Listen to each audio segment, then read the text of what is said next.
네, 안녕하세요. 랩 2050 이원재입니다. 아까 맨 처음에 유이동 의원님, 그리고 조정훈 의원님, 박진도 이사장님 아주 좋은 말씀을 해주셨는데요. 그 중에 저는 유이동 의원 말씀하신 게 딱 마음에 꽂혔는데 뭐였냐면, 아니, 대선으로 지금 바쁜데 이런 토론을 누가 하는지 궁금했다. 그래서 왔다. 이런 말씀을 해주셨는데요. 진짜 딱 우리 마음을 읽으신 것 같아요. 우리가 이 토론을 준비하면서 대선 전국 한복판에서 국회에 와서, 그것도 국회 다양한 정당 의원들과 함께 왜 이 토론을 하게 되었는지는 이번 대선에서 후보들이 왜 대선을 하는지 그 목적에 대해서 충분히 보여주지 못하고 있기 때문에 였습니다.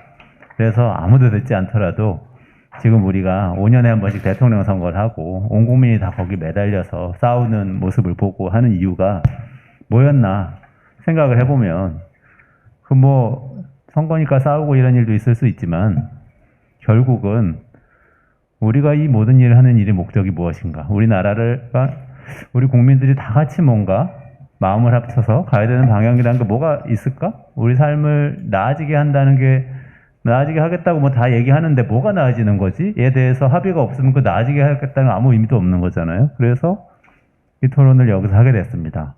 다행히 많은 분들이 공감을 해주셨고, 특히 저희가 생각했던 이 핵심적인 문제의식, 오늘 여기서는 대부분 다 동의를 하셨던 GDP라는 우리가 물질적으로 많이 성장해야 됐던 시대에 중요하게 여겼던 국가의 종합적인 지표, 말하자면 방금 제가 말씀드렸던 목적, 우리가 이 모든 일을 하는 목적은 더 이상 우리의 목적이 될 수 없다. 여기는 정말 많은 분들이 동의를 해주셨어요. 저희가 이 토론을 시작하기 전에 GDP를 넘어선 새로운 국가 발전 지표 작성과 활용을 요청하는 청원서를 썼거든요. 그래서 많은 분들에게 그 서명을 받았는데, 오늘 참석하신 분들도 많이 서명을 해주셨고 했는데, 예를 들면 이현재 전 경제부총리라든지 정재승 카이스트 교수라든지 이런 다양한 분야에, 또 금융권에 계신 분들, 시민사회 활동하시는 분들 많이 서명을 해주셨습니다. 그래서 조금 아까 저희 보도자료도 내고 발표를 하기도 했었는데요. 이 많은 분들이 아마도 우리가 이 모든 것을 하는 목적에 대해서 고민을 하고는 있었는데 말씀하실 기회가 없으셨던 것 같아요. 그래서 이런 쟁쟁하신 분들 622명이 같이 서명해 주실 정도로 공감을 많이 얻어서, 그래도 이런 이야기를 하는 보람이 있구나, 이런 생각을 하면서, 특히 오늘 두 분의 발제를 들으면서 정말 목적에 대해서 잘 말씀을 해주셨어요. 예컨대 손종칠 교수님께서는 경제학자이신데, 그동안 우리가 경제적으로 부유해지기 위해서 평가했던 많은 것들을 넘어서서 그 과정에 생긴 여러 가지 부작용들, 환경적인 비용이라든지 또는 불평등의 비용이라든지 이런 것들을 포괄하는 국가지표에 대해서 말씀을 해주셨고요. 그 다음에 이재경 박사님께서는 국가도 중요하지만 사실 우리의 삶의 질에 영향을 아주 직접적으로 끼치는 곳은 지역이기 때문에, 특히 우리는 어쨌든 행정적으로 지방자치 제도를 가지고 있고 독립적으로 정책을 펼 수 있는 여지가 있기 때문에 지방자치단체들이 행복지표를 도입해야 한다. 구체적으로는 여러 가지 7가지의 이 중요한 이 과제들을 수행함으로써 그 일을 해가야 한다. 이렇게 말씀을 해주셨습니다. 그래서 우리가 원래 의도했던 그 목적을 정의하는 과정, 여기에 대해서 굉장히 충실한 발제가 아닌가 하는 생각을 했습니다. 여기에 대해서 사실 또 토론자분들을 모시면서 사실 고민을 많이 했는데요. 저희는 토론자분들을 이렇게 모셨습니다. 실제로 이런 작업을 같이 하고 계신 분들을 주로 토론자로 많이 모시려고 노력을 했습니다. 그래서 지금 정부에서 또 한국은행에서 지방자치단체에서 우리나라가 어디로 가고 있는지 알기 위한 여러 가지 측정을 하고 그걸 이제 활용을 하고 있는데, 그 일을 직접 하고 계신, 예를 들면 여기 계신 박영수 한국은행 경제연구원장님, 그리고 원장님께서는 그 전에 그 한국은행 경제통제국장도 하셨기 때문에 GDP를 직접적으로 집계를 하는 작업을 하셨던 분이시고요. 그리고 안승남 구리시장님은 역시 지방자치단체에서 주민들을 행복하게 만드는 게 지방자치단체장의 목적이시잖아요. 그 일을 하고 계신 시장님이시고, 그리고 통계청의 최바울 실장님, 마찬가지로 통계청 통계개발원에서 지금 그 통계청에서 어떤 지표를 통해서 그런 것들을 또 보여줄 수 있는지에 대해서 또 오랫동안 고민을 해오신 분입니다. 세 분 모셨고요. 오늘 순서는 발제자분들의 발제에 대해서 세 분 토론자들의 말씀을 쭉 듣고요. 그 뒤에 이 추가로 그 유튜브라든지 또는 현장에서 나온 질의나 그 코멘트가 있으면 그걸 듣고, 그리고 나서 발제자 두 분께 다시 마이크를 돌려서 말씀을 듣는 방식으로 진행을 하고요. 혹시 시간이 좀 더 허락한다면 토론자분들께서 한 번 더 반응을 하실 기회를 드리겠습니다. 그럼 박양수 원장님부터 저 토론을 좀 부탁드리겠습니다. 예, 감사합니다. 이렇게 좋은 자리에 초대해 주셔가지고 이 토론에 임할 수 있어서 영광이고요. 제가 이제 이전에 한국은행에서 경제통계국장을 맡았었고, 이제 6개월 전에 제가 이거 경제연구원장으로 옮겨왔는데, 그것에 의하면 이제 그 전에 이제 저희가 이 점성장기표 만들 때 약간 코멘트를 제가 했고, 그런 측면에서 제가 이제 오늘 오게 됐는데, 그걸 저희가 이런 발표를 하거나 토론을 할 때 디스클레이머가 있어가지고요. 예, 이거는 이제 제가 개인 의견이고 한국은행의 공식 견해는 아닌데, 제가 전임 통계국장이기 때문에 거의 뭐 한국은행에서 생각하는 것을 비슷하게 말은 하긴 할 거다. 그렇지만 제가 개인 의견이라는 전제하에 말씀을 드리도록 하겠습니다. 아까 이제 두 발제자께서 이제 여러 말씀을 해주셨는데, 우선 제가 말씀드리고자 하는 것은, 우리가 어떤 정책을 수행하고 사회의 목적이 있다면 그에 따른 정책 성과 지표를 작성하게 되는 것인데, 현재 GDP 통계는 어떻게 만들어졌느냐, 이 부분부터 잠깐 말씀을 드려보겠습니다. 그러니까 우리는 늘 그렇게 하죠. 우리 사회 전체의 목표가 무엇인 것이냐, 그에 맞춰서 부합되는 정책 성과 지표를 선정하고 이를 극대화하기 위한 정책들을 수행을 하는 것이죠. 이런 과정에서는 예산을 어떻게 분배할 것이냐, 이런 문제가 포함되고요. 그걸 바탕으로 정책의 효과를 평가하는 과정을 거치게 됩니다.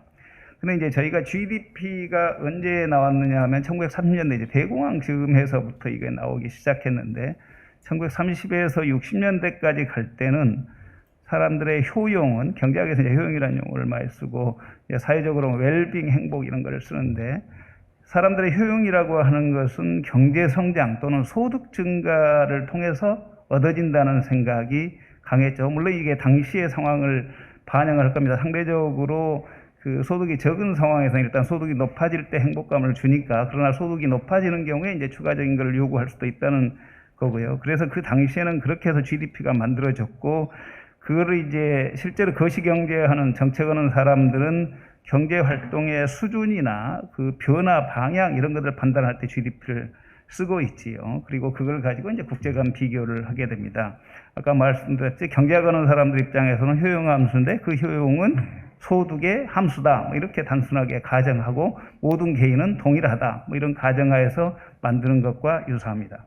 근데 이제 이런 GDP가 만들어지면서 국제 간 비교도 해야 되기 때문에 그것들을 시스템 오브 내셔널 어카운트라고 해가지고 유엔이라는 게 중심이 돼가지고 전체 시스템을 국제 기준을 만들고, 그에 맞춰서 53년에 제정이 됐는데 68년, 93년, 2008년에 개정을 하게 되고 국제적인 통일된 기준하에서 통계를 작성을 하고 있죠. 그러니까 국제 비교도 가능하고, 그 다음에 그 과정에서 여러 가지 국민 소득 통계뿐만 아니고 자금 순환, 투입 산출, 국제 수지표 이런 것과 정합성을 맞추면서 통계를 만들고 있기 때문에 GDP가 상대적으로 그 정확도와 통계에 대한 신뢰도를 확보하고 있는 모습을 보이고 있다. 아까 이제 조정 위원께서 말씀하실 때 우즈벡 이런 말씀을 하셨는데, 그쪽은 이제 그 통계의 신뢰도 문제이고, 아마도 이렇게 전체적인 시스템으로 움직이는 거는 아마 통계 신뢰를 확보하기 위한 것이고 국제 비교를 위한 것이라는 걸 먼저 말씀드리고 가겠습니다. 그런데 말입니다. 이게 아까 말씀드렸다시피 초기에 1930년대에 GDP를 만들었는데, 이걸 만들다 보니까 시대하고 환경이 바뀌죠. 시대와 환경이 바뀌면 사람들의 행복 기준이, 기본적으로 행복을 구성하는 요소가 여러 가지 있을 건데 그것들의 가중치가 바뀌게 되는 것은 분명한 것 같습니다. 그래서 시대와 환경에 따라서 사회의 목표가 달라졌을 수도 있고, 그것의 구성 요소의 가중치가 달라질 수도 있고, 그렇게 하는데 그동안에 썼던 사회 성과지표라고 하는 것들이 정책 성과지표가 그걸 바탕으로 예산을 지원하고 정책을 쓰는데, 그거가 잘못 사회 목표하고 부합하지 않는다면 이게 비효율을 낳게 되는 것이죠. 예를 들면 지금 현재 고성장이라고 하는 것 자체가 우리 전체의 경제적인 사고를 지배한다. 아까 이제 이사장님께서도 말씀을 하셨었는데 그걸 지배한다고 하면 그렇게 되지 않겠습니까? 우리가 목표 성장률을 만약에 4%로 잡았다면 4%를 달성하기 위해서 막판에 모든 예산을 쏟아붓는다. 뭐 이렇게 되는 거잖아요. 그러면 사회 목표하고는 전혀 부합되지 않게 예산이 활용될 수도 있다는 문제가 있기 때문에 이런 위험은 있게 된다. 근데 이제 그런 측면에서 다시 GDP로 들어가 보면 1930년, 60년대까지 그렇게 GDP 통계가 발전을 해왔는데 70년대 이후에도 여전히 GDP 통계가 민간이나 정부의 경제적인 사고의 틀을 지배하고 있는 것이죠. 그러다 보니까 소득은 늘어나는데 여가는 부족하다, 불평등이 심화됐다, 자원이 고갈된다, 환경이 오염된다, 사회 불안은 확대돼. 그러면 이게 삶의 질은 중요한데 전혀 다르게 가고 있지 않나, 이런 인식이 강화되죠. 그러니까 결국에는 이런 부분에서 저희가 할 수 있는 것은 경제 주체의 효용, 이제 시대가 바뀌어서 경제 주체의 효용, 즉 웰빙이나 효용의 극대화를 위해서는 이 정책 성과 지표라고 하는 게 소비뿐만이 아니고 여가, 가사노동 등 비시장 경제활동, 교육 등 인적 자본, 그다음에 공동체 의식 등 사회적 자본, 환경의 지속 가능성을 동시에 총괄하는 그런 거를 그걸 포괄하는 그런 정책 성과 지표를 요구하는 세상이 오지 않았나, 이렇게 볼 수가 있겠고, 이런 걸 하다 보면 이제 경제학적으로 다시 이제 약간 테크니컬에 가면 효용함수라고 하는 게 아까 소비, 여가, 가사노동이라든지 사회적 자본 또는 환경 자본이 주는 서비스, 그 다음에 소비 과정에서의 디스유틸리티, 이런 것들이 주 요소로 작동하는데 그 과정에서는 미래 세대까지 고려한다면 자본 스탁, 자본이 얼마나 쌓였느냐, 또는 그러니까 생산 자본 스탁이 있고 인적 자본 스탁이 있고 사회적인 자본 스탁이 있고 또 하나는 환경 자본 스탁, 이런 것들이 얼마나 형성됐느냐를 가지고 이거는 미래에도 영향을 주니까 미래 세대와의 관계, 그 다음에 현 세대의 소비의 효용까지를 커버하는 식으로 가야 되지 않을까 하는 생각을 할 수 있게 되는 것이죠. 그래서 이제 글로벌리 이제 삶의 질을 고려하고 지속 가능성을 고려하는 방식에 대한 논의가 많이 있습니다. 사람들에 따라서는 이제 저희는 제가 지금 말씀드릴 때는 GDP를 익스텐드한다, GDP를 확장하는 차원에서 익스텐드드 GDP, 그런 차원에서 접근하는 게 하나가 있고, 비욘드 GDP, 인덱스 방식의 그런 거를 추구하는 게 있는데, 그냥 통상은 그걸 합쳐서 비욘드 GDP 이런 트렌드가 있는데요. 저는 이제 한국은행에서 왔기 때문에 GDP하고 관련돼 있어서 익스텐드드 GDP 위주로 좀 말씀드리고자 합니다. 그러니까 GDP를 더 확장하자. 지금 현재 가지고 있는 GDP가 롤을 해왔었는데 이 시대 상황이 바뀌었기 때문에 GDP의 역할을 확장해내자, 이런 차원에서 이미 정교화된 체계를 가지고 있는 국민적 체계를 바탕으로 한 GDP 통계를 확장해 나가려면 생산 자본에 대한 스탁, 천연 자본에 대한 스탁, 인적 자본에 대한 스탁, 애국 자산에 대한 스탁 등 웰스 부분을 보강하는 거하고, 불평등이나 자원봉사, 무국가족 활동, 그 다음에 보건 및 사회보호, 디지털화, 이런 부분이 웰빙과 연결되어 있기 때문에 이런 부분을 어떻게 보강하느냐가 핵심입니다. 아까 말씀드렸다시피 국제 비교를 위해서 SNA라고 시스템 오브 내셔널 어카운트, 국민계정 체계라고 하는 게 국제 기준으로 해서 계속 개정을 하면서 이거를 변화를 반영해 왔었는데, 이것들이 2025년에 다시 SNA를 개정을 하면서 아까 그런 부분들을 보강하기 위한 국제적인 논의가 지금 현재 계속해 되고 있고, 그것을 위한 가이드라인이 작성돼가는 과정에 있다, 이렇게 말씀드립니다.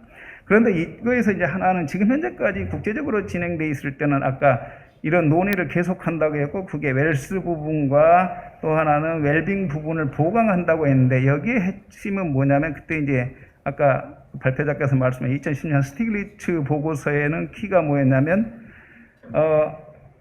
국가통계기관은 삶의 질에 대한 단일 지표를 만드는 대신에 통계 이용자들이 다양한 지수를 만들 수 있도록 충분한 자료를 제공한다는 차원, 이런 식의 접근에 약간 가깝습니다. 그러니까 각각의 위성 계정을 만들어 가지고 그 위성 계정을 가지고 참조해서 필요한 인포메이션을 모아서 아까 손정칠 교수님이랑 말씀하신 이 랩 쪽에서 만든 그런 지표를 만드는데 도움을 준다, 이런 스탠스에서 약간 작업이 이루어져 있다는 것은 그런 흐름이 있다는 걸 말씀드리고요.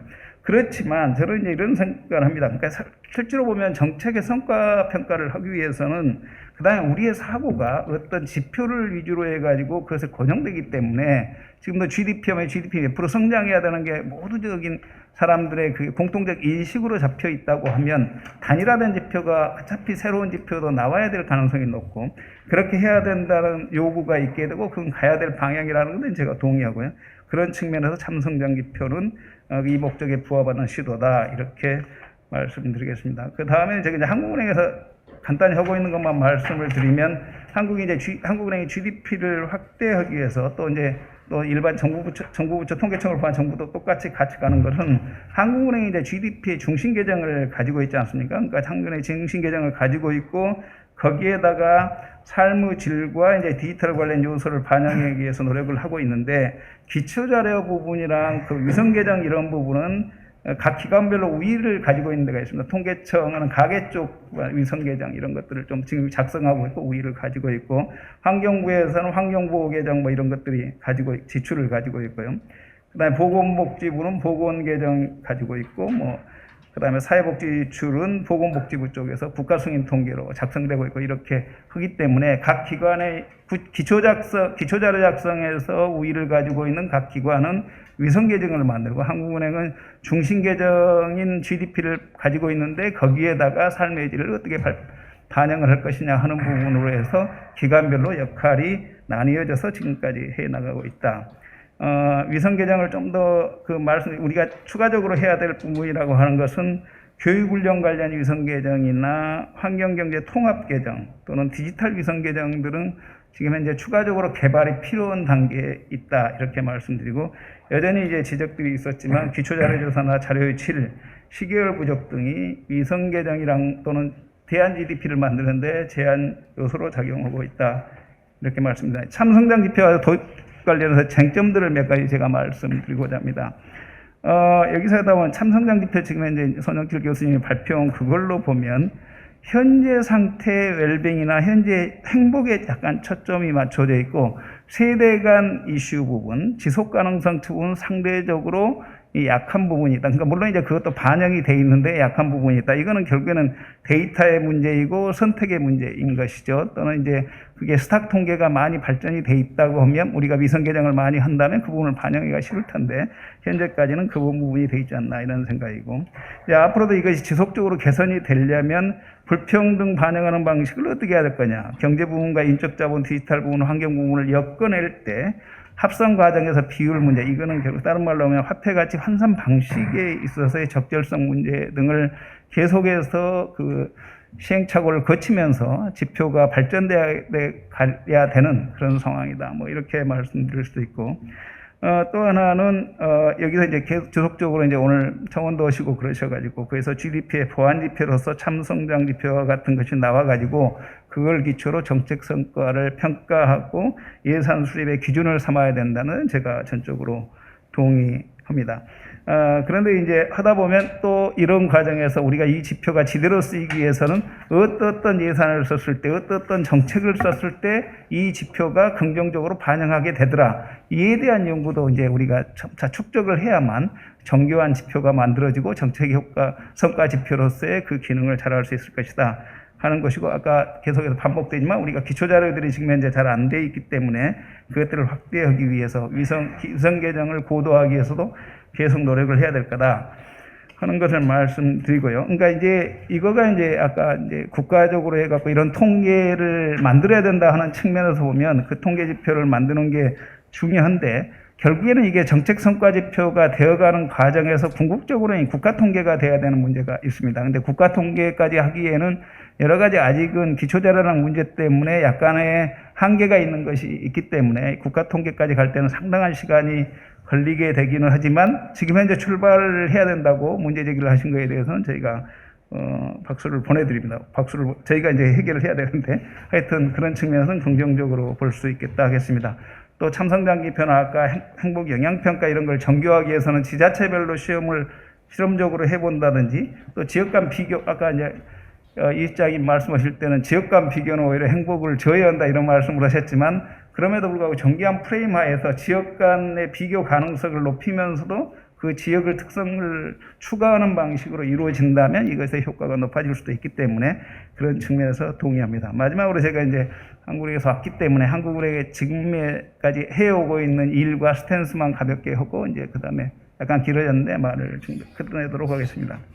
한국은행은 지금 현재는 삶의 질이나 지속 가능성 측정, 디지털화 측면을 국민계정의 중심 계정인 국민계정이 어떻게 반영할 것인가에 관련해서 아까 SNA 2025년을 목표로 이 개정 작업을 하고 있는데 그것에 적극적으로 참여하고 있습니다. 또 한편으로는 저희가 이제 금융행복지수, 이제 여기서는 국민총행복이었는데요. 이게 우리는 금융행복지수나 삶의 질을 국민계정이 어떻게 반영할 거냐 하는 것을 외부 공동연구를 통해서 지난 몇 년간 계속해서 연구를 수행해 왔습니다. 근데 이제 또 하나는 저희가 이제 SNA 2025년을 기준으로 그 아까 국민계정 체계를 거쳐가는 국제 논의에 참여는 하고 있지만 삶의 질과 관련한 모든 요소, 우리가 지금까지 나온 말들을 모두 포괄해서 그걸 바꿀 수 있을 거냐는 약간 의심의 거는 있습니다. 그러나 최대한 우리가 이제 국제 기준으로 맞춰가려고는 하는데 할 수 있을 거냐, 그거는 약간 쉽지 않을 가능성이 있다. 마지막으로 이제 제가 하나 말씀드리는 것은 지금 이제 한국은행의 이제 위성계정, 실제로는 이런 걸 하다 보면 아까 스티글리츠랑 그런 접근처럼 위성계정이 만들어지고 그걸 바탕으로 경제 그 여러 기관에서 그걸 활용해서 필요한 지표를 만드는 과정으로는 했지만 그럼에도 불구하고 정책 성과 지표라는 것은 단일 지표로 만들어져야 될 필요성이 상당히 크기 때문에 저희가 내부적으로 그걸 연구를 진행을 하고 있고 여기 이제 랩 2050이랑도 합쳐서 이제 저희들이 계속해서 연구를 해 나가고 있는데 제 개인적인 생각으로 만약에 하느니 GPI 같은 대안 지표를 공개하게 된다면 우선은 아마 자료랑 이런 부분 때문에 연구물 형태이거나 그렇지 않으면 실험적 통계, 최근에 이제 약간 품질 제고를 위해서 관찰이 필요한 경우에 그 실험적 통계라는 컨셉으로 내기 시작했거든요. 지난해 이제 통계청에서 하나 냈고 올해 초부터 저희가 뉴스 심리시를 새로 냈는데 그런 형태로 나가게 되면서 디벨롭을 해 나가가지고 이것들이 안착해 가는 과정을 겪을 수 있을 거라 이렇게 생각하고 또 한편은 위성계정 개발과 관련해서 기초자료의 그 강점이 있는 그런 기관들과 협력 관계를 더욱더 확대해가지고 이 방향으로 좀 더 나가도록 노력해 갈 예정이다라고 말씀드리겠습니다. 이상입니다. 길어졌습니다. 예.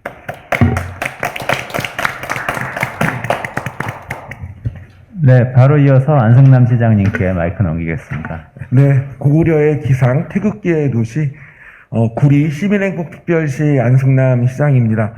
저는 현재 그 행복실현 지방정부협의회의 사무총장을 맡고 있습니다. 오늘 주제 발표를 해주신 우리 손종실 한국외대 경제학부 교수님과 또 구리시에 많이 오셨죠. 우리 행복을 위해 많이 뛰어주신 이재경 국민총행복정책연구소 우리 연구실장님께 먼저 감사를 드립니다.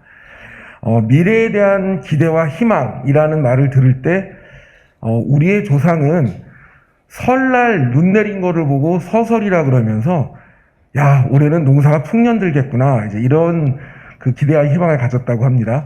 근데 올해 구리시에도 설날 서설이 내렸습니다. 그래서 제가 열심히 제설 작업하러 나온 우리 공무원들에게 아이고 올해 우리 일복 터지겠습니다 그랬더니 반응이 어땠을까요? 난입니다. 일복 터진다니까 얼굴을 찡그리는 공무원도 있고 얼굴을 활짝 피면서 야, 정말 오늘 할 일이 많겠구나.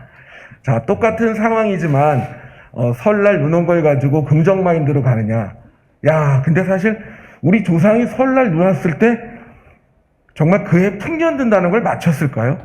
자, 결국은 미래에 대한 기대와 희망이 중요하다는 생각을 갖습니다. 오늘 주제 발표를 들으면서 정말 이 법령의 정비가 너무너무 중요하다.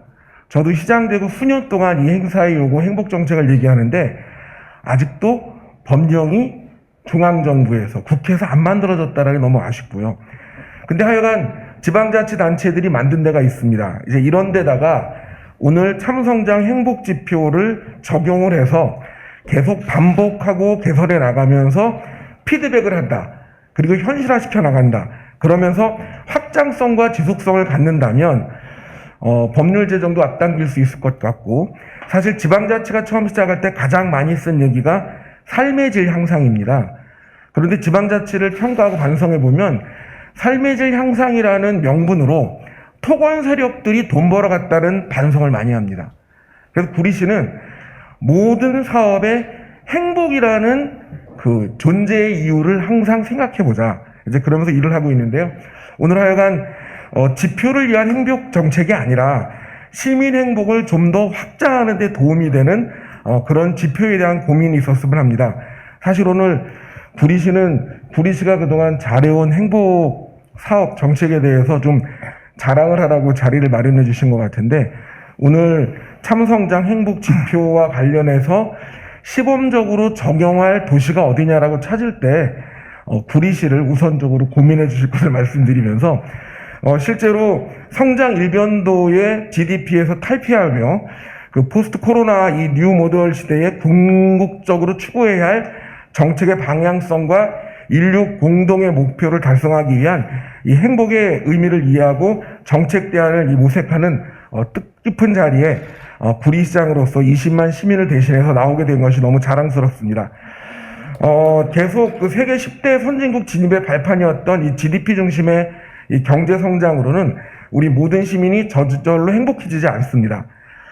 결국은 이제 경제 성장에서 국민의 행복과 삶의 질로 옮겨가야 하는데, 이런 문제의식의 바탕에 중앙정부 또는 지자체 단위의 다양한 지표 개발은 필요하다고 인정을 합니다. 그 행복과 삶의 질 수준은 그 동일 거주하는 지역에 따라 차이가 나타납니다. 구리시라 그래서 모든 구리시가 동일하지 않죠.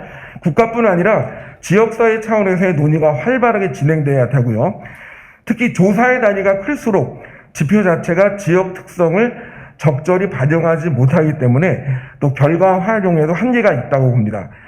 결국은 우리 구리시같이 이 작은 기초자치단체 차원의 행복정책 추진이 실제로 시민들의 삶에 체감할 수 있는 부분들이 많다고 봅니다.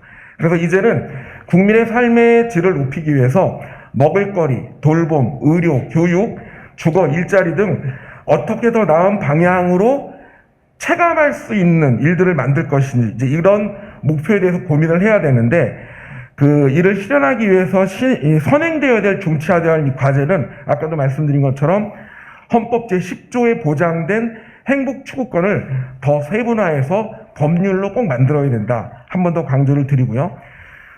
구리시는 전국의 군은 뺍니다. 시군 중에서 면적이 가장 작은 33제곱킬로미터의 지방정부고 인구도 20만이 채 안 됩니다. 시대적 부름에 즉각 응답할 수 있는 규모입니다. 면적도 작고 인구도 20만 미만. 자, 대한민국 국민 행복이 실현되는 과정에서 구리시가 좀 선도적인 모범 사례를 좀 이제 가져야겠다라는 그런 마음을 갖고 있고, 일단 구리시는 우리 박진도 이사장님하고 함께 부탄이라는 나라를 다녀왔습니다. 그리고 우리 공무원들과 함께 그 상금을 받아가지고 그 돈으로 행복하다는 나라들이 몰려있는 북유럽을 단체로 다녀왔어요. 그러면서 과연 행복정책 시장이 할 수 있을까? 그러면서 먼저 얘기했던 게 우리 공무원들에게 8시간 근무하고 8시간 푹 잠자고 나머지 8시간은 자기개발과 지역사회 봉사 여러 활동들을 하는 888 정책을 공무원들 한번 해보자. 왜냐하면 제가 인사권자고 지방자치 단체장이니까 공무원들한테는 영향력을 줄 수 있거든요. 이제 그 일부터 시작을 했는데, 결국 구리시가 시민행복 증진 등에 관한 조례와 시행 규칙을 제정을 했고요. 행복지표 수립과 시민행복도 조사를 진행했습니다. 2021년 12월에 지역사회 각계각층 총망라한 또 시민행복위원회가 구성이 됐고, 또 시민이 참여하고 공감할 수 있는 행복정책 추진을 위한 그런 토대를 마련했고, 모든 것들을 시민과 함께 의논하기 시작했습니다. 자, 시민의 행복을 증진하는 것은 상대적으로 행복하지 않은 시민의 행복도를 높이는 것이 핵심이기 때문에 취약 집단과 지역에 대한 고려를 확실하게 하기 위한 폭넓은 그 만남과 대화들을 시작했습니다. 그래서 구리시는 2020년 구리 시민행복도 조사를 통해서 연령별, 영역별 행복 취약 분야를 조사하고 그 조사를 바탕으로 다양한 시책을 추진했습니다. 또 2030 청년층의 욕구를 파악하기 위해서 청년위원회, 또 또 시정 참여 기회 확대 등을 통한 그 종합적인 그 지원 시책 방안을 연구했고요. 청소년 행복도 조사 영역도 진행을 했고, 모든 시민이 행복한 생애 주기별 맞춤형 행복도지 조성을 이렇게 도모하고 있습니다. 제가 갖고 나왔지만 주민 행복도 조사 정책 연구 방향 이 책자에 나와 있는데 엄청 들고 공부하고 있고요. 이걸 하고 난 다음에 어머나 청소년이 빠졌습니다. 그래가지고 바로 19세 이하의 청소년 행복도 조사 이 부분을 교육청과 각 학교 교장님들과 협약을 해가지고 우리 청소년들 초등학교, 중학교, 고등학교와 관련해서 촘촘하게 챙겼습니다. 그러다가는 느낀 게 학교는 맨날 시험 보고 줄 세우는데 이거 행복하지 않다. 그래서 학교 밖의 학교, 바로 구리시의 마을 공동체, 또 여러 가지 모임을 통해서 활성화된 지역 마을 강사들을 통해서 우리 아이들에게 행복학교의 문을 열어서 생활체육 쪽과 시험 보지 않아도 되는 많은 교과 과목과 같은 것들을 행복학교에서 학교 밖에서 좀 공부하고 있습니다. 구리시는 그 평생학습 교육도시로 쭉 지내와서 역량을 갖고 있고, 특히 혁신교육 도시로서 그 학교와 연계해가지고 우리 아이들에게 다양한 교육들을 진행하는데 아주 좋은 계획이 된 것 같습니다. 제가 경기도의원을 8년 했는데요. 이 8년 하면서 가장 저에게 행복했던 거는 그 경기도를 통해서, 도청을 통해서 구리시에 많은 일들을 진행했는데, 저에게 가장 불행했던 것은 운전면허증도 없는 제가 대중교통수단으로 수원의회에 참석했다가 회의 끝나면 오는 건데, 그 오고 가면서 이 길거리에 뿌린 시간이 3-4시간입니다. 버스 타고 다녀야 되니까요. 그런데 구리시장 되고 나서 출근하는 시청까지 걸어서 10분이 안 걸리고 차 타면 7분이 안 걸려요. 자, 내 일자리가 내가 잠자고 생활하는 곳과 가까우니까 제 행복도가 높아졌습니다. 그래서 제가 느낀 게 구리시는 소비도시인데, 야, 구리시의 일자리를 많이 만들어야 되겠구나. 그러기 위해서는 결국 무엇을 해야 될까 고민하다가 단순히 삶의 질을 높인다는 미명이 아니라 정말 구리 시민들을 행복하게 만들기 위해서 이번에 한국판 뉴딜 종합계획의 일환으로서 그 SOC 디지털화 분야에서 스마트 물류체계 구축을 위한 사업을 진행합니다. 구리시 산호동의 개발제한구 그 그린벨트죠.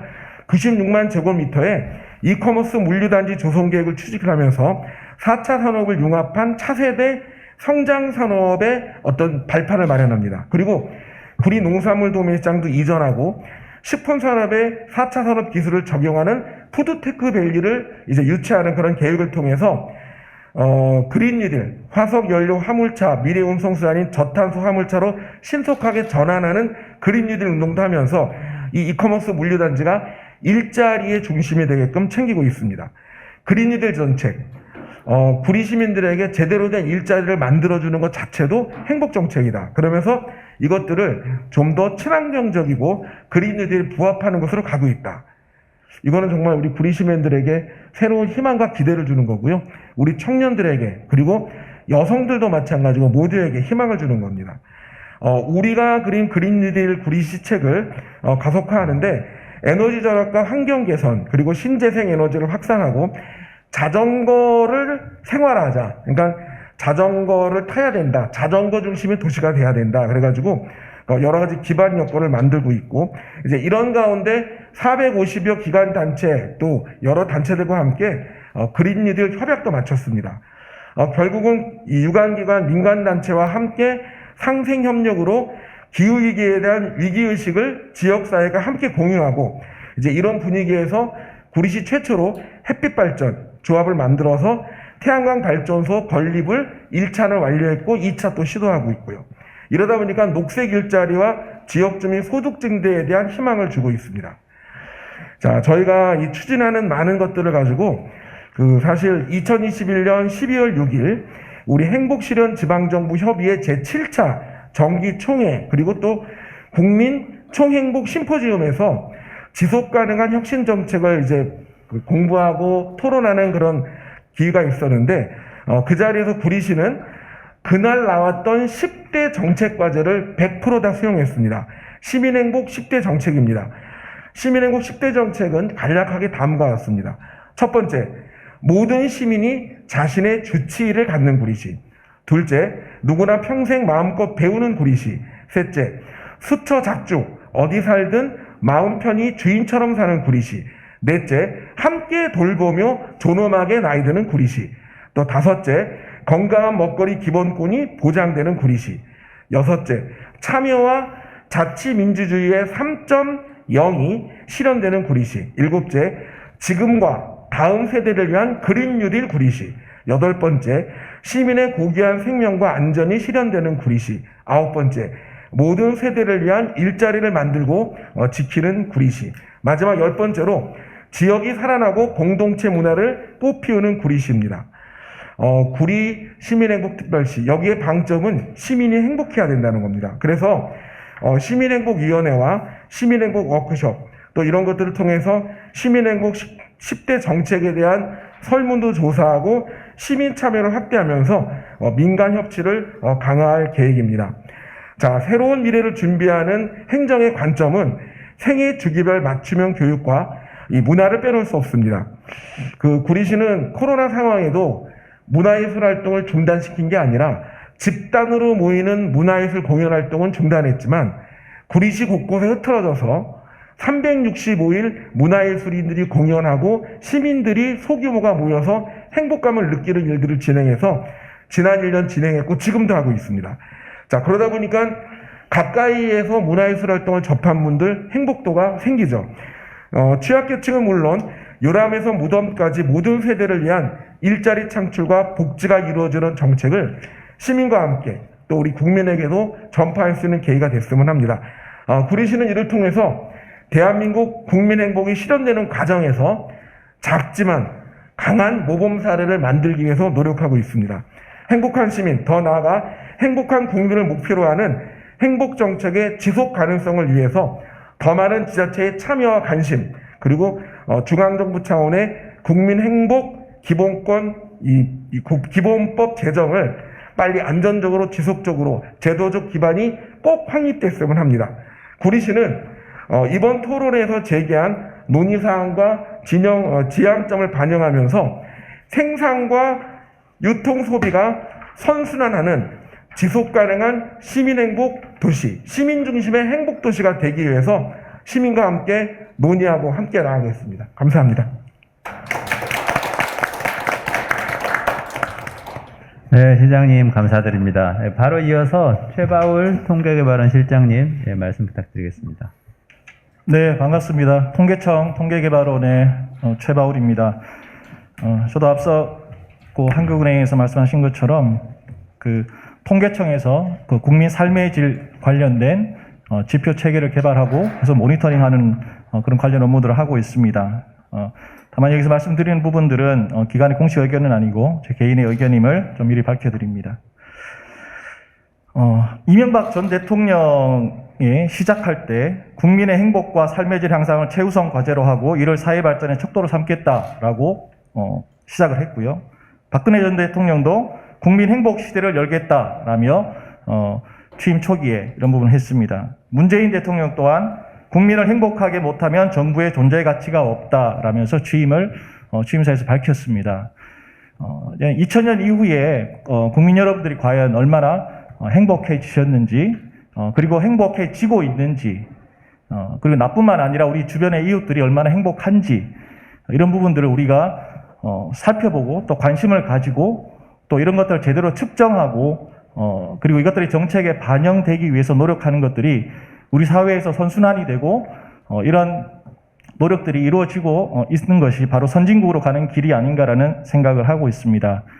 그런 면에서 오늘 두 개의 참성장 지표 그리고 지역의 행복 지표 이런 노력들은 바로 앞서 제가 말씀드린 그리고 모든 대통령들이 취임 초기에 이렇게 얘기했던 부분들을 구체화시켜 나가는 일환이라고 생각이 됩니다. 먼저 이제 GDP에 대해서 앞서 한국은행에서 저희 박영수 원장님께서 말씀하셨는데요. GDP의 원래 목적은 그 나라에서 경제 성장이 어떻게 되고 있는지를 확인하기 위한 부분입니다.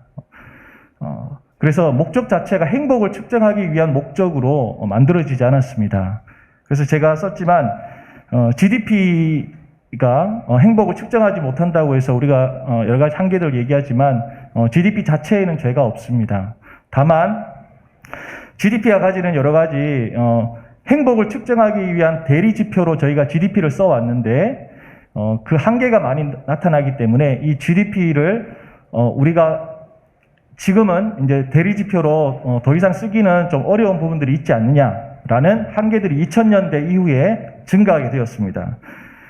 그래서 세 가지 방향으로 좀 전환이 이루어지고 있는데요. 첫 번째는 GDP 자체에 대한 수정입니다. 그래서 계속 국제적인 합의를 거치면서 디지털을 반영한다라든지 여러 가지 노력들, 그리고 국제 무역에 대한 부분들을 반영한다라든지 이런 부분들이 점점 주기적으로 되고 있고요.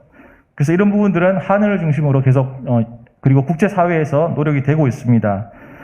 두 번째는 이제 GDP를 좀 보완하는 차원에서 위성 계정을 만들어서 좀 그 부분에 대한 좀 독립적인 그리고 좀 세부적인 분석들을 해나가고 있는 부분이 있습니다. 그 중에서 한 가지만 좀 소개해드리면 통계청에서 그 무급 가사 노동에 대한 가치를 측정해서 한 3년 전부터 공표를 하고 있습니다. 집에서 가사 노동하고 있는 부분들이 저희가 가사 도우미를 부른다면 저희가 이제 돈을 지급하면서 하게 되겠죠. 그래서 그 부분을 그 가사 노동에 대한 무급으로 지급되고 있는 부분들을 각 GDP로 환산했을 때에 2004년도에는 22% 수준에서 2019년에는 이제 25.5%로 한 4% 가까이 이상 증가를 했습니다. 그래서 우리가 GDP에서 우리가 놓쳤던 무급 가사노동에 대한 부분들이 GDP의 25% 가까이는 4분의 1에 해당되는 만큼 크게 큰 몫을 차지하고 있는 것을 볼 수 있습니다. 이 수치는 뒤쪽에 참고 자료를 나중에 참고하시면 되겠습니다. 세 번째는 이제 GDP를 대체하는 부분인데요. 이게 완전 대체도 있고요. GDP의 일부분을 원오브댐으로 포함시켜서 GDP와 다른 사회 경제 부분을 같이 보자라는 형태로 제시하고 있습니다. 그 부분에서 우리가 대시보드처럼 적게는 1, 20개, 많게는 100개 가까운 지표들을 각 영역별로 나누어서 이렇게 주요 지표들의 선택해서 그것들의 추이를 보는 것들이 있습니다. 이 부분은 종합 지수로 만들거나 아니면 오늘 참성장 지표처럼 화폐 가치화시켜서 그것들을 살펴보는 부분들이 있습니다. 또 최근에 하나의 노력은 그 기업에서도 사회적으로 가치를 얼마나 측정할 것인가에 대한 노력들이 SK뿐만 아니라 또 여러 가지 기업들에서 하고 있는데요. 여기도 예시로 참고에 SK에서는 사회적 가치를 어떻게 측정하고 있는지를 제가 이제 참고 자료로 제시했습니다. 이 부분은 나중에 참고를 하시고요. 기업이 예전에는 돈만 많이 벌면 되었습니다. 그런데 기업이 이제는 환경을 고려해서 물건을 생산하고 있는가, 그리고 기업이 사회 공헌 활동을 얼마나 하고 있는가, 이런 노력들을 금액으로 환산시키는 노력들이 진행되고 있습니다. 다음으로 제가 이제 그림을 하나 보여드리는데, 이 부분이 아까 GDP에 대한 설명을 하면서 말씀드린 부분인데, 우리 사회가 어떤 사회로 가야 될 것인가를 할 때에 행복한 사회, 그리고 국민 모두가 행복한 사회를 가려면 이제 어떻게 측정할 것인가에 대한 그림입니다. 그래서 GDP만으로는 부족하고 경제적인 웰빙, 그리고 생활 조건, 그리고 행복, 이런 모든 부분들을 우리가 같이 측정해 나가야 됨을 알 수가 있습니다. 다만 그 앞서 첫 번째 발표에서 말씀하셨던 것처럼 측정을 하기 위해서는 그 데이터가 있어야 됩니다. 그래서 그 부분에 있어서 우리가 아직 어려움들이나 한계들이 많이 있다라는 부분을 말씀을 드리고요. 그 참성장 지표를 화폐화시켜서 그리고 5가지 분야로 나누어서 그리고 각 분야별로 한 4-5개 이상의 세부 지표들을 만들어서 어떤 거는 플러스, 어떤 거는 마이너스 이런 차감을 시켜주고 있습니다. 제가 이게 화폐화시켜는 부분에 있어서 좀 말씀드리는 부분은 첫 번째는 그 5가지로 영역을 나눈 것이 충분한가, 그 부분이고, 그래서 혹시나 우리가 더 추가될 영역들은 있지 않는가, 예를 들면 건강이라든지 여러 가지 이런 부분들이 좀 더 추가될 필요는 있을 것 같습니다. 다음으로는 또 각 영역의 세부 지표들이 있는데요. 그 세부 지표들이 과연 적절한가? 이 부분에 대한 논의가 좀 계속 필요할 것 같고요. 이 부분은 이 연구진에서 노력을 하시면서 굉장히 추가가 많이 되고 있는 것으로 알고 있습니다. 그래서 그런 부분들의 적절성들을 계속 고민하고 검토하는 부분들이 좀 필요할 것 같습니다. 그래서 이런 세부 항목에 대한 부분들은 뭐 구체적으로 제가 시간 관계상 다 말씀을 드리긴 어려울 것 같고요. 몇 가지만 말씀을 드리면 뭐 인적 자본에서 실업자라든지 불완전 취업자만을 얘기하셨는데 비경제 활동 인구에서 취업을 준비하고 있는 인원이 굉장히 많습니다. 그래서 그 사람들을 우리가 어떻게 포착할 것인가? 그리고 교육에 있어서 우리나라에는 사교육 비용이 굉장히 많습니다. 그래서 이 사교육의 긍정적인 효과도 있지만 부정적인 효과들도 있는데 이 부분들을 어떻게 우리가 포함할 것인가? 뭐 범죄에 있어서도 살인 범죄만 포함시켰는데 뭐 다른 폭력 범죄라든지 사기 범죄라든지 뭐 보이스피싱도 굉장히 좀 많죠. 그래서 이런 부분들도 포함시킬 필요는 있지 않은가. 다만 이런 부분들은 이제 데이터의 문제하고 연결이 되어 있습니다. 그래서 데이터의 가용성에 따라서 좀 과소 추정된 부분들은 좀 데이터의 여건이 확대되면서 좀 추가되어야 될 필요가 있을 것 같습니다. 참고로 이제 환경 영역에서도 그 이제 환경경제 개정이라든지 이런 노력들이 되고 있는데요. 2001년도에 환경부에서 이제 녹색 GDP를 도입하겠다라고 이제 한 10개년 계획을 밝혔지만 여러 가지 좀 데이터라든지 여러 가지 어려움들 때문에 좀 진행이 좀 어려움들이 있었습니다. 그리고 뭐 한은도 마찬가지고 이제 통계청에서도 그런 환경에 대한 통계들을 좀 구축하기 위한 노력들을 계속 해 왔고요. 다만 이제 그 톤이라든지 물량으로는 되지만 이 부분을 화폐로 바꾸는 부분들에 있어서는 아직 국제적인 합의나 이런 부분들이 아직 부족한 부분들이 있습니다. 다만 한 연구에 따르면 녹색 GDP를 한번 구해봤을 때 2010년 기준으로 GDP의 한 88%, 그러니까 한 12% 정도가 환경에 마이너스 비용이 있었던 것들을 한번 찾아볼 수가 있습니다. 참고하시기 바랍니다.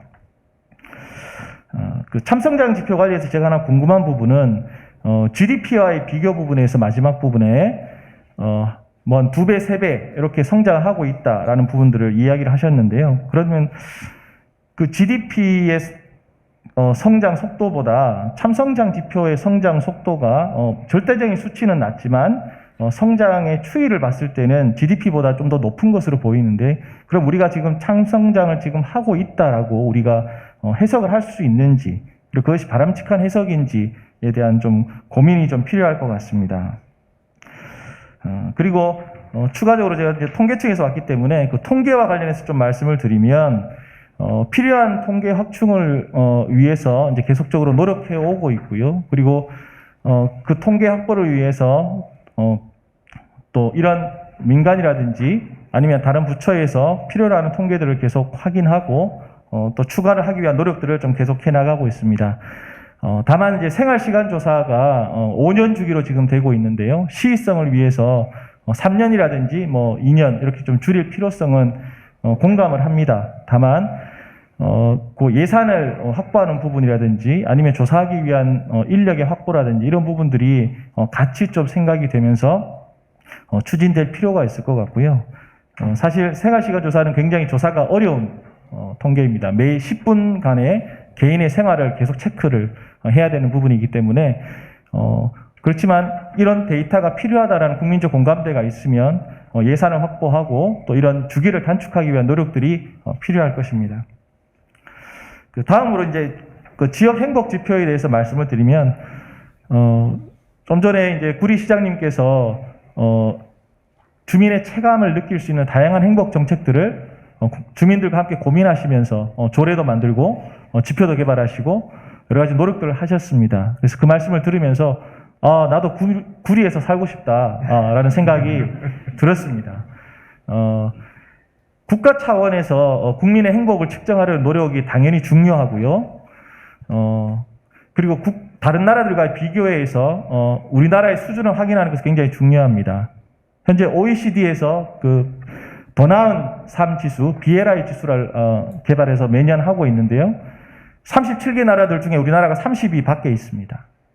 그리고 더 좀 아쉬운 부분은 25위 수준에서 계속 이렇게 순위가 낮아지고 있다는 부분입니다. 앞서 말씀드린 것처럼 이제 그 대통령님들께서 이제 정권 초기에 이렇게 그렇게 말씀을 하셨지만 국제 비교에서는 굉장히 계속 떨어지고 있고요. 자살률이라든지 노인 빈곤율, 장시간 근로, 그리고 산재 사망률, 이런 지표들은 OECD에서 거의 최하위 순위에 가깝게 있습니다. 이런 지표들을 개선하기 위해서 우리 사회가 물론 지난 한 1, 20년간 굉장히 많이 노력해 왔고요. 일부 지표들은 또 개선되고 있는 중에 있습니다. 다만 이런 국가적인 차원에서 또 그리고 국제 비교 차원에서 우리가 이런 지표들을 개선시키기 위한 노력들을 계속 모니터링 해나가는 부분들이 통계청 차원에서 또 필요할 거고요. 또 한편으로는 그 지역에서 이러한 얼마나 주민들이 국민들이 행복한지를 기초 자치단체 수준에서 확인할 수 있도록 통계들을 제공하기 위한 노력들도 필요할 것 같습니다. 일례로 하나만 좀 소개를 시켜드리면 현재 각 광역시도 차원에서 지역 사회조사가 매년 실시되고 있습니다. 그리고 그 광역에서 하고 있는 지역 사회조사는 각 기초자치단체별로도 통계가 나오고 있습니다. 그런데 17개 광역시도별로 공통되는 항목들이 없습니다. 비슷한 항목들은 있는데요. 그 문장이 같지 않고 그리고 보기를 선택하는 선택지도 일부 다릅니다. 어떤 데는 뭐 3개 항목을 선택지로 있고 어떤 데는 5개를 선택지로 하고 있습니다. 굉장히 비교하기가 어렵겠죠. 물론 발표자께서도 이제 비교를 하게 되면 경쟁하게 되고 뭐 그게 지자체들 간에 마이너스 효과가 있다라고 얘기를 하셨는데요. 저도 그 부분에는 뭐 동의를 합니다. 다만 우리가 순위 경쟁을 하기보다는 뭐 1위와 꼴등을 밝히는 것보다는 저는 우리 지자체가 지금 뭐 전국의 어떤 다른 비슷한 뭐 도시들 중에서 한 중간 정도에 위치해 있구나, 아니면 상위에 있구나, 아니면 하위에 있구나. 그래서 카테고리를 한 3개나 4개 정도 나눠서 우리가 현재 위치를 확인하는 것은 좀 필요할 것 같고요. 더 중요한 것은 전년에 비해서 얼마나 개선되었는가를 확인할 수 있다는 겁니다. 그래서 지난번에는 우리가 조금 하위에 있었지만 몇 년 노력을 했더니 중위 수준으로 올라왔다. 이런 개선이 필요할 것 같고요. 상위에 있었지만 중위로 내려왔다는 건 안 좋은 사인입니다. 그래서 이런 것들을 보려면 우리가 어떻게 보면 동일한 항목들 가지고 또 전국을 좀 비교하는 노력들도 필요할 것 같습니다. 네, 그래서 장단점이 있고요. 그래서 개별 지자체에서 자체만의 어떤 조사를 통해서 지자체의 부족한 부분들을 확인하고 개선하는 노력들과 함께 또 전국적인 차원에서 이런 지역 사회 조사를 활용한 공통 항목들을 가지고 하는 연구들도 같이 병행되면 훨씬 더 효과적이지 않을까라는 생각이 들었습니다. 마지막으로 제가 부탄은 가지 못했지만 3년 전에 그 두바이를 방문을 했었습니다. 그래서 두바이에 있는 행복부 장관들도 뵀고요. 그래서 두바이에서 행복을 위해서 굉장히 많이 노력을 하고 있고 그 앞서 말씀드린 의사결정을 위한 그 이제 점수로 만들어 가지고 그 정책들을 평가하는 부분들에 대한 매뉴얼이 있었고 그런 부분들을 또 연구를 좀 살펴보았습니다. 그래서 그 부분도 참고 자료에 있으니까 한번 확인해 보시고요.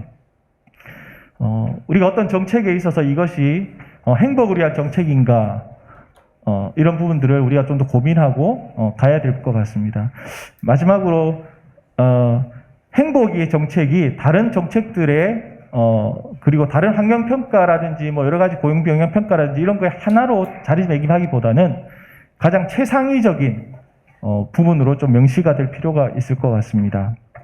그런 면에서 또 국민총행복전환에 대한 그런 노력들과 또 참성장 지표를 향한 노력, 이런 노력들이 같이 가고 이런 것들이 또 법제화되고 제도화되고 전국 단위와 또 기초지자체 단위에서 다 같이 노력되는 노력들이 같이 될 때에 훨씬 더 시너지가 있고 훨씬 더 우리가 사회가 정말 행복한 나라로 가기 위한 초석이 될 수 있을 것 같습니다. 네, 이상 토론을 마치겠습니다.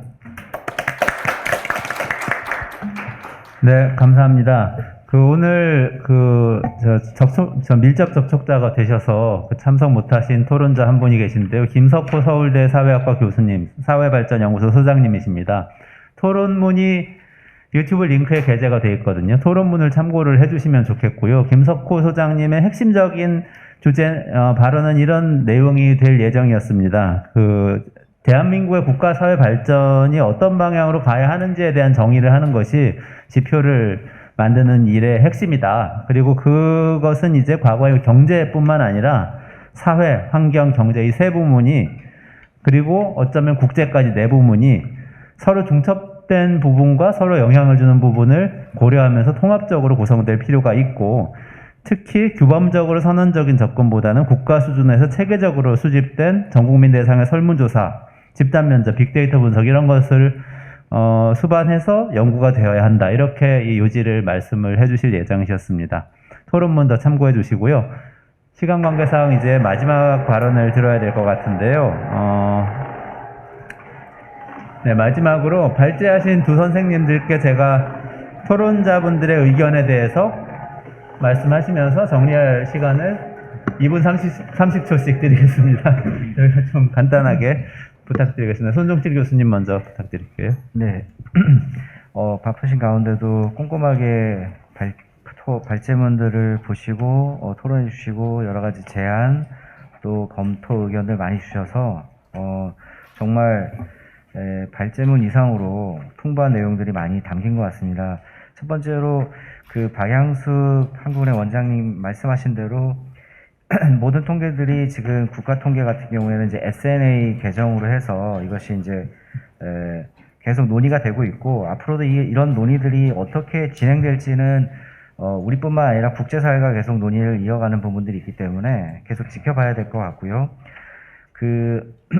그래서 여러 가지 아이디어 중에서도 이제 실험 통계 형태로 유수, 심리지수 이런 부분들도 재미있는 제안인 것 같고 충분히 검토할 수 있는 의견인 것 같습니다. 그 다음에 안승환 구리시장님께서는 굉장히 실제적이고 실질적으로 지역에서 어떻게 행복과 삶의 질들을 추구해야 되는지를 보여주셨는데 저희가 발표했던 내용들과 관련해서는 출퇴근 시간이 생각보다 상당히 사람들한테 여러 가지 삶의 질에 많은 형태를 영향을 미치는 측면에서 일자리들을 많이 확보하고 지역의 직주 근접이라든지 이런 측면들, 그다음에 시민 행복 10대 정책 이런 부분들이 되게 흥미롭고 신선하게 다가왔습니다. 마지막으로 최바울 통계 원장님께서도 정말 광범위하고 체계적으로 발표를 해주시고 검토해 주셔서 너무 고맙다는 말씀을 드리고요. 아마도 저희가 이제 GDP하고 성장세가 2배, 3배 차이가 나는 거는 디지털 같은 경우에는 이제 97년이 아니라 2000년부터 저희가 잡기 시작해가지고 아마 반영되는 그런 체계라든지 이런 것들이 차이가 있고 환경 비용 같은 경우가 저희가 과소 추정되고 그 다음에 이제 사회적 가치 같은 경우에 과소 좀 더 많이 추정이 돼야 되는 부분들이 있고요. 그 다음에 이제 인터내셔널 국제 논의하고 국내 논의가 이제 저희도 계속 이제 논의했던 게 이걸 로컬화로 가야 될 것이냐 아니면 국제적으로 어떤 추구를 같이 해야 될 것이냐 데이터 상에서 이런 부분들이 계속 검토가 됐는데 두 가지를 결국은 같이 갈 수밖에 없는 부분들이 아닌가. 그 다음에 여러 가지 지표들에 대한 추가돼야 할 부분들, 검토돼야 될 부분들은 계속 공부하고 논의해서 적절한 우리 사회에 맞는 지표들을 개발해 나가는 그런 중요한 근거가 되지 않을까 싶습니다. 예, 감사드립니다. 네, 바로 이재경 박사님. 예. 저는 거의 공통적으로 해주신 말씀이 조사를 했고 그 조사에서 나온 숫자가 이제 좀 긍정적으로 잘 쓰이는 게 중요할 것 같다라고 하는 말씀들을 해주셨는데요. 저도 동의합니다. 그러니까 이 숫자가 독이 될지 약이 될지를 결정을 해야 되는데 저희의 고민은 지금까지는 주로 도구로 쓰이고 있다라고 하는 행복도 조사가 이제 비교의 수단으로만 쓰이는 그런 한계가 있다라는 생각이 들어서요. 그것들을 어떻게 약으로 쓸 건가에 대한 좀 제도화, 교육 이런 것들이 좀 필요할 것 같다는 생각이 좀 합니다. 그리고 또 하나는 아시겠지만 기초지자체가 이 통계적으로 나온 숫자나 이런 것들에 대해서 이걸 어떻게 소화시켜낼지에 대해서 소화 능력이 그렇게 충분치 않습니다. 그러다 보니까 숫자가 나오면 그냥 바로 비교로밖에 갈 수 없는 이런 역량의 한계라는 측면도 있다라는 것들을 좀 고려할 필요가 있어서요. 그런 부분들이 저는 이 중앙정부에서 좀 그런 것들을 어떻게 약으로 잘 쓸 수 있을지에 대해서 좀 제도화나 이런 것들을 고민해 주시면 좋겠다는 생각도 들었고요. 또 제가 관심 있는 영역 중에 이제 저는 사회적 경제에도 좀 관심이 있는데 그게 제일 와닿았습니다. 그 이탈리아 볼로냐 대학인가요? 그 스테파노 지마니 교수라고 하는 유명한 이제 학자가 국내에 와서 돌아보고 난 다음에 가시면서 이런 말씀하셨다고 하더라고요. 사회적 경제는 협력인데 한국은 사회적 경제조차도 경쟁적으로 한다라고 하는. 그러니까 우리 사회 전체 문화라고 하는 것들이 전체고 경쟁적인 이런 것들이 또 강하다 보니까 아까 말씀드린 것처럼 숫자가 나오면 그게 바로 경쟁적 요소로 전환되는 측면도 있다. 그래서 그런 맥락들을 고려하면 계속 고민입니다. 이게 약으로 쓰여야 될 텐데 상당 기간 도구로 쓰일 것 같다라고 하는 그런 우려가 있다는 말씀 좀 드리고 싶었고요. 또 하나 지표 측면에서 저는 아까 앞서 교수님 발표 너무 좋았던 게 이제 카톡으로 예를 들어주셨는데 전 너무 그게 사실 와닿았는데 지표라고 하는 부분을 좀 인간화 대중화해야 될 필요성도 있는 것 같아요. 그러니까 저희가 이 오늘 논의는 어떻게 보면 지표라고 하는 틀 속에서 이 지표라는 프레임 안에서 논의해야 되는 자리인 건 알겠습니다만 동시에 한편으로 지표라고 하는 것들이 일반 주민들, 국민들에게 너무 어려운 것으로 다가오고요. 상당히 뭔가 전문화된 영역, 또 신비화된 영역으로 이렇게 가면 갈수록 이 영역들이 실제로 참성장 또는 국민의 행복이라고 하는 측면에서는 점점 더 거리가 멀어지지 않을까라고 하는 그런 고민이 있다라고 하는 말씀을 드리겠습니다. 아까 그래서 저희가 말씀드린 것처럼 왜 지역 행복이냐라고 했을 때 저희는 이 행복의 내면화가 되게 중요하다라고 하는 고민을 좀 말씀드렸었는데요. 그런 의미에서 조금 이것들을 어떻게 대중화할 거냐라고 하는 고민이 좀 더 필요할 것 같다라고 하는 말씀을 드리겠습니다. 제가 사실 처음에 2019년에 이 행복 지표개발 연구부터 들어올 때는 저도 사실 막연했고 어려웠고 추상적이었고 사실 솔직히 말씀드리면 내 속으로 회의적인 것도 있었는데요. 제가 몇 년간 이렇게 연구를 하면서 요즘 느끼는 감정은 어느 순간 이 행복에 관련된 문헌들을 찾아보는 막 사서 보는 저를 발견하고요. 그리고 이 안에서도 엄청나게 많은 논쟁들이 있구나. 그래서 요즘 사실 좀 즐겁다는 생각을 제가 좀 하고 있는데 왜 이 말씀을 드리냐면 아까 두바이 말씀하셨는데 사실 고민입니다. 한편에서는 어떤 연구에서는 이 지속 가능한 연수를 고민해야 된다는 연구도 있는데 한편에 아까 말씀드린 세트포인트 이론처럼 이온이라고 하는 게 그 순간에만 충격적이고 나중에는 회복된다라고 하는 또 반대 논리들도 있어요. 그래서 이 영역 자체가 아직까지 정말 많은 연구들이 필요한 영역이다라고 하는 말씀 좀 드리고 싶고요. 그래서 아마도 모르긴 몰라도 이 실행에 의한 학습이라고 표현해야 될 것 같은데 끊임없이 실천해보고 또 연구하고 하는 과정에서 아마 계속적으로 보완하는 그런 과정들을 거쳐야 되지 않을까라고 하는 그런 생각을 다시금 했습니다. 예, 이상입니다. 제가 저기 하나 남겨놨어요. 기회가 있을 줄 알고. 근데 없을 것 같아서 한 말씀만 추가로. 1분만. 예, 1분입니다. 왜냐하면 구리시가 시민행복 정책을 우리 공무원들과 시민들하고 열심히 하다 보니까 2021년에 어떤 결과를 얻었냐면요. 2021년도 경기도 시군 종합평가 최우수상 국가보훈처로부터 구리시 최초로 보훈문화상을 지자체 중에서 유일하게 또 받았고요. 그 다음에 보건복지부 지역복지사업평가 3년 연속 최우수상, 그리고 행안부에서 지역안전지수 1등급, 그리고 하수도 운영평가 최우수상, 그리고 전국치매안심센터 우수기관으로 선정됐는데 행복정책을 열심히 하다 보니까 이런 지표에서 정말 좋은 결과가 나온다. 그래서 저는 우리 공무원들과 시민들이 함께 행복을 만들기 위한 노력들을 펼치는 것이 지자체에서는 굉장히 귀중한 결과 자산이었다는 말씀을 추가로 말씀드리겠습니다. 네, 감사합니다. 이제 마무리할 시간인데요. 안승남 시장님 보면서 제가 정말 감동적으로 느낀 게 있습니다. 이렇게 막 자랑을 해야 됩니다. 나의 시, 우리 집, 우리 가족, 우리 동네 자랑을 할 수 있어야 되거든요. 그런 측면에서 이제 정말 부러웠고요. 그런 측면에서 제가 최발 박사님 조금 말씀해 주셨는데요. 참성장 지표가 나아진 거냐, 97년 이후에. 저희가 연구해 봤더니 조금 나아진 측면이 있어요. 우리 손종신 교수님께서 이렇게 그런 세부적인 내용 말씀해 주셨지만 저는 직감적으로 생각했을 때 이런 생각은 들었습니다. 사실 우리 문화예술 홀대한다고 굉장히 많이 비판했는데 봉준호와 BTS도 나왔지만 지금 동네 문화예술가들 엄청 많거든요. 벽화도 그려지고 이 예술가들끼리 모여서 자조적인 협동조합도 만들고 그래도 움직임이 많이 생겼고 우리가 또 뭐 사실은 불평등 굉장히 커지고 있다고 저도 이제 그런 걱정을 하고 있는 경제 쪽에서 걱정하고 있는 사람 중에 한 명이지만 또 최근에 복지 지출이 좀 늘어나고 하면서 약간씩 개선되는 측면도 또 보이거든요. 그래서 저는 우리가 우리나라를 좀 자랑할 수 있게 만드는 지표로 참성장 지표, 행복 지표 이런 것들이 사용될 수 있으면 좋겠다. 그리고 가능성이 있다. 이런 생각을 좀 했으면 좋겠다는 생각을 좀 했습니다. 오늘 말씀하신 것 중에서 제가 좀 제일 너무 주관적인 말씀을 드렸는데 사실 오늘 말씀해 주신 거 정말 중요한 말씀이셨는데 발제자분들 내용도 중요했지만 토론자분들께서 중요한 말씀 해주셨는데요. 박양수 국장님께서 한국은행에서